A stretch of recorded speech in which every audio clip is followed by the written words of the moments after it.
All right, FBG Butta, man, how's it going?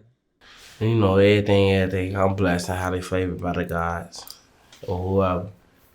You know that. I hear you, man. Yo, man, you've had some up and downs lately. What's been That going on since our last interview? a whole lot of, dealing with the police and shit like that. You know how that shit go. Soon as a motherfucker getting a little emotion that motherfucker be having going on, the police always take the effect. So, Yeah, I seen that, man. How long were you gone? About 3-4 months?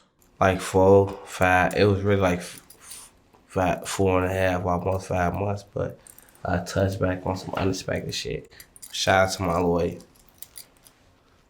Okay, so you get arrested, you're back in jail, man, and what was that last experience like for you? I ain't gonna lie, like, it really brought me to cause I be in the trenches and shit, like, I really be with the shit. So when I went in there, it really opened my eyes to what's really going on. Cause it's bigger than what it really is. Bro, and jail showed me that in his own way, for real. Did you run into anybody we might know in there? Hell yeah, I ran into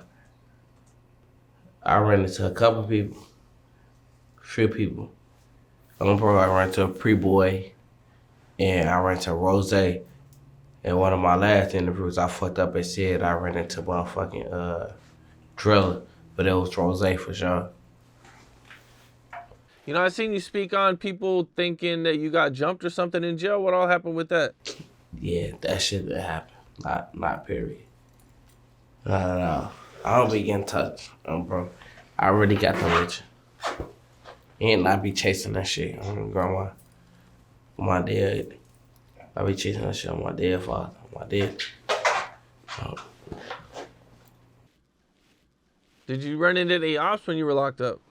Yeah, I ran in for fruit ops. Not major. Nobody important. But my boy in them though, like Quancho, fruit of them motherfuckers like free Quancho.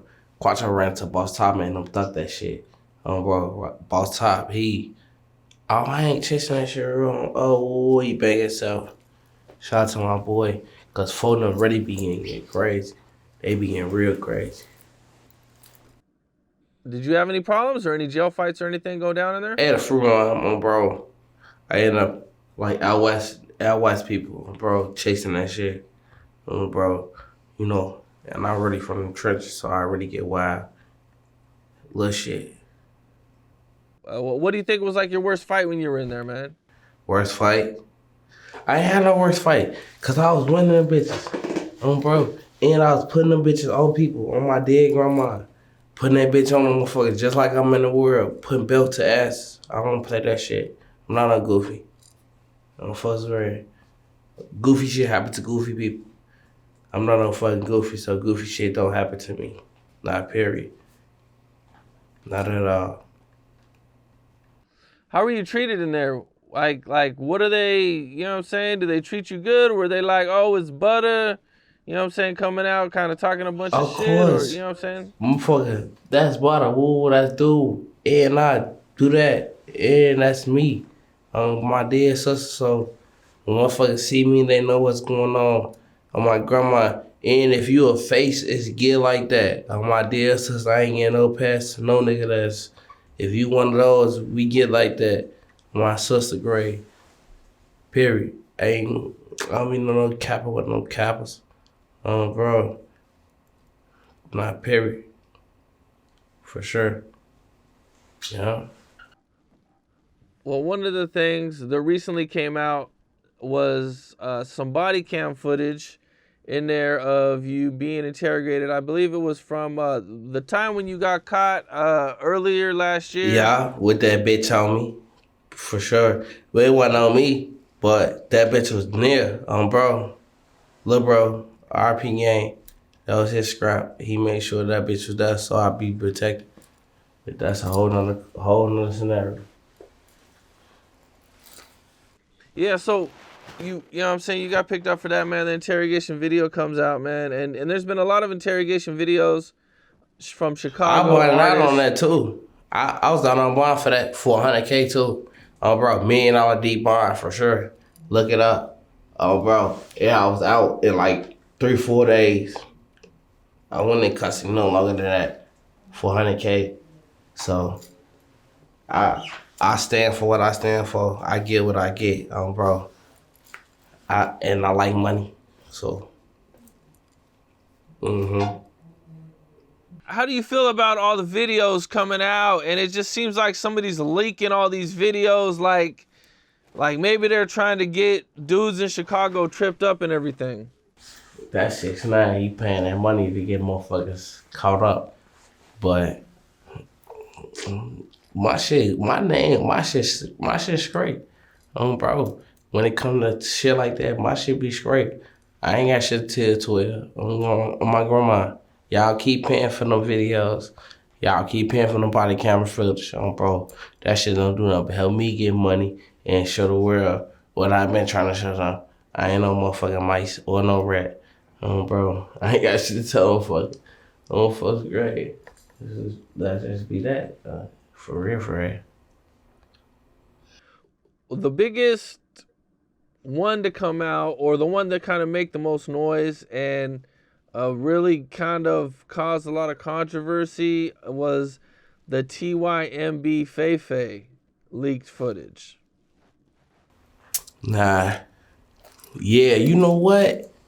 When it comes to, only certain niggas can explain certain niggas' story, but like when you see him in particular, like, he and that bitch, like, I know real B's. I'm a real G. So when the nigga say he know real B's, I'm trying to figure out, like, what you saying though, gang? Because you can't be saying certain shit and then you got a certain type of image, so you know you're not supposed to be saying that.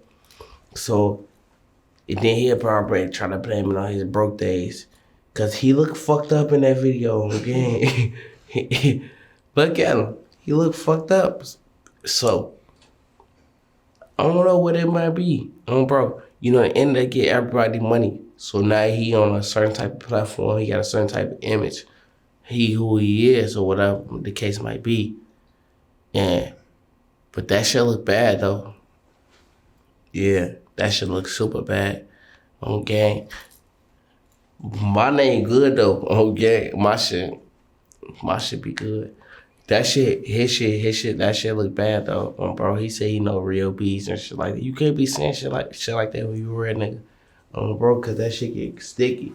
Cause you willing to trade your freedom for the next man's freedom. And that's what make you a rat. That's what make you a motherfucker who willing to wiggle his way out of anything on game. What happens to snitches when they go to jail in Chicago? I don't know. But like, besides the pressure that we apply, like certain niggas, cause right now, like the jail, the county, it's a young nigga jail, so it's like, young niggas, they move how they move, cause right now niggas will tell and kill you, or my grandma, and that's how kids move. They'll tell and kill you, on my dead grandma. That's a whole different type of league, whole different ball game, bro. Whole different league. That's crazy, man. Over here, man, if a dude snitches, the paperwork comes back, and then, whoever he's kind of running with is responsible for handling business, That ain't how it is nowadays, though, because certain niggas be connected to certain shit, so certain shit don't happen to them. And that's the young nigga world. That's how young niggas move, bro.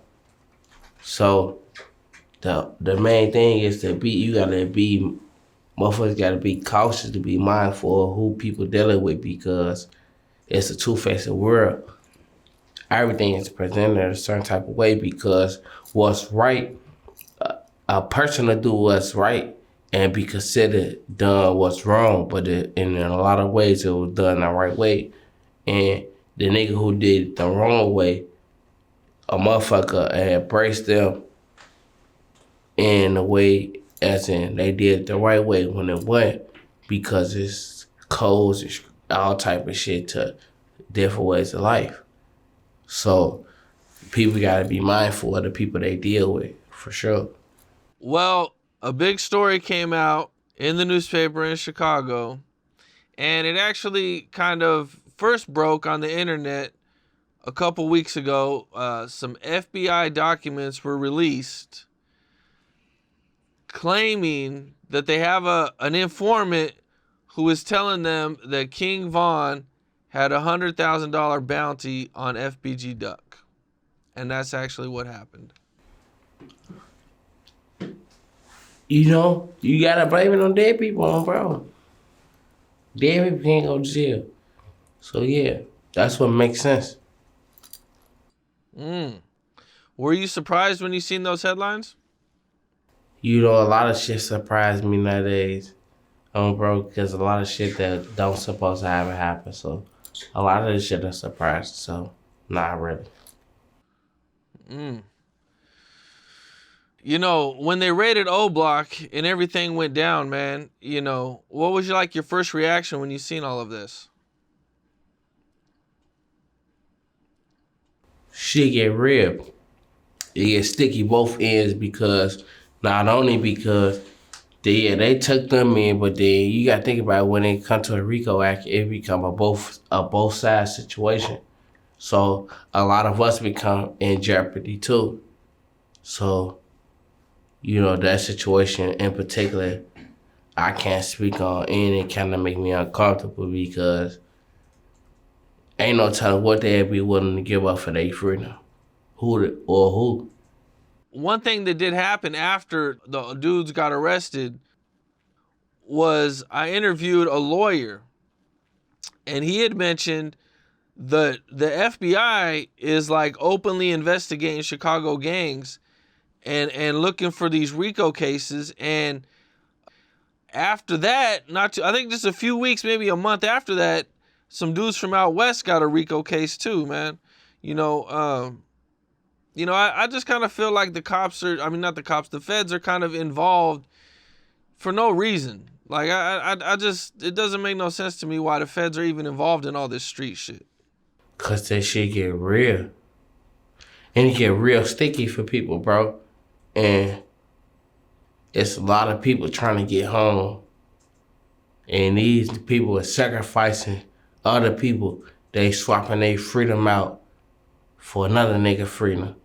Cause they feel like they been gone so long, they be like, fuck it. That don't make that shit right though. Bro, because they think they doing what they doing on first grade. But that's what's really going on. And motherfucker gotta pay attention to that shit. We love our brothers, we love our big homies, all that shit. But sometimes a lot of that shit break us down. They bring everybody down. For real. Do you feel like snitching is worse than what it was when you were coming up? Hell no, because you gotta think about it. Some of your main people who was telling them what was going on back then. I ain't young. I ain't even 20. I ain't even in my 20s. I'm 30. See what I'm saying? So what was going on now, it was going on then. But it's definitely worse than now than it was then. But it started then and led to now. Why do you feel like the culture has changed? Like what happened that made it worse? A lot of shit. A lot of people did a lot of shit that wasn't supposed to be right. But in other people's eyes, it was made right because of who they was and the money. Since our last interview, you had dissed AOKD. Yeah, that's goofy, but I don't be dissing people for it. That shit was really just entertainment, bro. You know, all this shit be entertainment. I ain't no smoker shorty. I don't even know dude for real. And what happened to him won't happen to me, so ain't no beef. What do you mean by what happened with him? Are you I talking mean, about the just chain situation? everything. He gets chain took, he get pipe took. He got a lot of shit done to him that wouldn't happen to me, bro. In particular, just me. You know, me being who I am. I ain't going for that type of shit. But he cool though, bro. That should be entertainment. What do you think when you see something like that happen to him or just a rapper in general? Some people ain't goofies. All rappers not goofies. All entertainers not goofies, so bro. But some be goofy, so when it happened to a goofy, it'd be like, okay, it happened. Bro, for real. Okay. Also, since you've been gone, him and Rico Recklezz kind of got into it. Who? And then after he got Rico Recklezz, Oh, him. Internet dude. Yeah, I know who you talking about. The internet dude.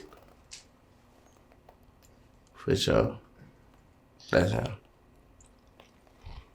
and after they got into it, Rico Recklezz kind of went to 63rd and dissed Duck and did kind of some things, man. Did you hear about that when you were locked up? Bro, AOKD not from 63rd. Bro, cause I'm from where everybody not from. I'm really from right there. I'm from over there. We from 63rd for real. We from where everybody ain't from. So when you do shit to prove a point to a motherfucker that ain't from over there, okay, that's cool for you. And then you pulling up on 63rd, dude, that's a fucking daycare. You pulling up in front of, of course it's safe there. Who the fuck finna shoot at somebody in front of a daycare where his kids at? Even if it's late night, bro, it's still kids that come to that bitch early in the morning. So, yeah, okay, have fun with that. We see what type of person you is. You the type of motherfucker. Motherfucker run up on you, you gonna put your baby in front of you so you can not die. Bro, that's what type of person them niggas is. Ain't nothing on 63rd. Ain't nothing. Nothing. A daycare. A bus stop. What you getting right there? You gotta really be come to the trenches where shit like that ain't going on. Shit like that don't happen, bro. Cause you get your little ass baked, get your belt, get that belt, put that bitch all on your back, neck, side, shoulder, ass, bro. Swag. Him and Duck kind of had some things going on back in the day too, man. Was anybody ever really mad at him, or was it just like kind of just people kind of took it as like just him just kind of trolling? Who you talking about? Rico. Man, he trying to keep his name alive. He trying to keep his shit alive, bro. Because overall, without him trolling or doing whatever he think he doing with the media, don't nobody be ready to be into what he got going on, bro. So that's goofy, bro. Cause that's goofy to hang around with motherfuckers who do it. That's it. That's all. A lot of these niggas has to be hanging with. A lot of these niggas be goofies that hang with killers. For real. One thing I did notice is the fans were pretty mad about him doing that, and that was kind of surprising, man, because usually I don't really usually see the fans get too mad at rappers for doing that type of stuff. Because that's a lot of the times, like, that shit really be lame, and that shit get played out. Like, you gotta really go to the real trenches. Anybody can go stand on the corner at any time of the day and don't run into nobody. Cause everybody gang and gang banging. But ain't nobody standing on their block 24/24. So anybody can pull up and get some footage or get a picture. That's cool. But that shit in front of daycare. So it's like, is you doing it for your safety Because a lot of times that shit can go wrong and motherfucking you can run into the wrong type of person that'll catch you right there and do you while you in front of kids. You feel me? So people gotta be Yep. mindful. Do you want to fuck up a kid whole life because you wanted to do something you felt was gonna give you more attention? Or do you want to just get your attention in a certain type of way and get your bag? Because overall, it's all about the money, right? So if you ain't into your bag, then what are you doing? Yeah. I want to show you something. I don't want to tell you about it. I want to show you this picture, bro. And I just want to get your reaction when you see this. Who the hell is that? That's LeBron James.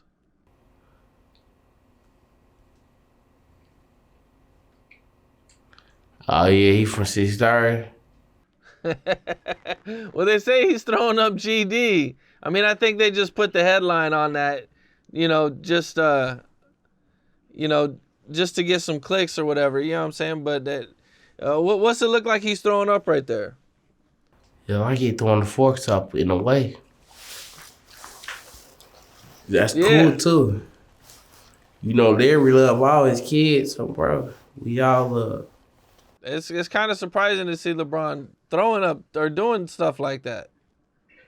It happened. It happened. Most of the ghosts do that. Most of the ghosts.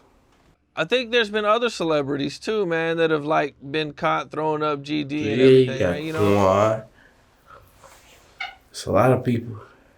Bro. Heavy involved. Shout out Drake for the clothing line for sure. For sure. Last time when we were getting ready to do an interview, you kind of went viral. Which one? A while back. Cause I be putting a spank into a lot of this shit. It was for when you kind of admitted to telling on the dead in your Ain't nothing AJU wrong. interview. Hey, look, bro. Nah, I been said it. You know what I'm saying? Now they favorite rapper Lil Durk now. They saying they did it too, so now it's allowed, I guess. So, know how that shit go. One of the things that came out since our last interview was that T.I. actually came out and said that he put a gun case on his cousin. By any chance, did you hear about that? I mean, he the nigga with the money. Sometimes it makes sense, it don't. That's the difference between the street code and the law code, what go on with the justice system. Recently, man, some really sad news came out, man. Did you hear about the dude Big Scar actually OD'd? Yeah, that's fucked up, bro. That's real messed up because he was a good artist, bro. Like when it came to the 1017 artists, it was like he was the next after Pooh Shiesty, bro. So it hit different. But then it go back to a topic when I was speaking on the scenario with my daughter mom who had OD'd off fentanyl from a fake perk. So, the fake perk's been aware to the game. You know what I'm saying? It's a hit and miss for people because a lot of people chase the fentanyl perks and a lot of people don't. Can you tell the difference between a fake and a real pill? For sure, sometimes for sure. I ain't experienced the fake pill yet, so I can't really speak on that. But I definitely say for sure. You mentioned your baby mama died from a fake perk, man. That's a horrible situation, man. It's been affecting a lot of people. Yeah. Definitely turned my world upside down. But it made me a better person. It made me a better man because I pay attention to more life like, oh, damn, I can't just do that because if I do that, then who gonna do this for her? Because I'm really all she got. Yeah, she got her grandma's, but overall, without me, who she got? You know what I'm saying? That don't make sense. For sure. It's just been so much of these fake perks and people dying, man. And it really don't make no sense because it's like dudes are killing their own customers. It's kind of crazy, man, if you think about it. Man, that now hit different. Oh, bro. That now definitely hit different. Well, Young Thug is still fighting this RICO case. Free him. Free Young Thug, man. Yeah, free dude, man. He's fighting this case, and a lot of the dudes from YSL have taken plea agreements, but the one that kind of made the news was Gunna, and everybody is calling Gunna a snitch because in court he admitted that YSL was a gang. You know, what's your take on that? Sometimes you gotta free the money, because if the bag locked up there, how we gonna eat? Then we all struggle. If the niggas with the money behind bars, they can't do what they supposed to do, which is make money for us to live, to survive, for our family to survive. In some of the paperwork that came out, it was revealed that Lil Wayne, Birdman, Rich Homie Quan, YFN Lucci are all possible witnesses, and the DA could possibly call them to testify in this case. And there's supposed to be a list of like over 100 witnesses that they're supposed to call, and it's supposed to be a crazy trial, man. You know, what do you think about these guys possibly being called as witnesses? It's a possibility, but then not everything you hear is true. You know? Because you can hear one thing and then another thing can happen. So you gotta be aware. For sure. For sure. Well, all right, Butta. I'm gonna let you get out of here, man. I'm not gonna hold you up too long, bro. You know, I appreciate your time. Shit, I'm glad you're home. I appreciate being home. I appreciate you always letting me come on your platform, man. It's always a blessing to come on your platform. You know what I'm saying? I want to give a big shout out to my team, the people who came out with me, the trenches, bro. You know what I'm saying? Shout out Cheddar, you know, shout out Queen D. You know what I'm saying? Definitely had the trenches in here with me, the members. What's up? This is Cam Capone. We got more content like this coming soon. So hit that like button, subscribe, and stay locked in to Cam Capone News.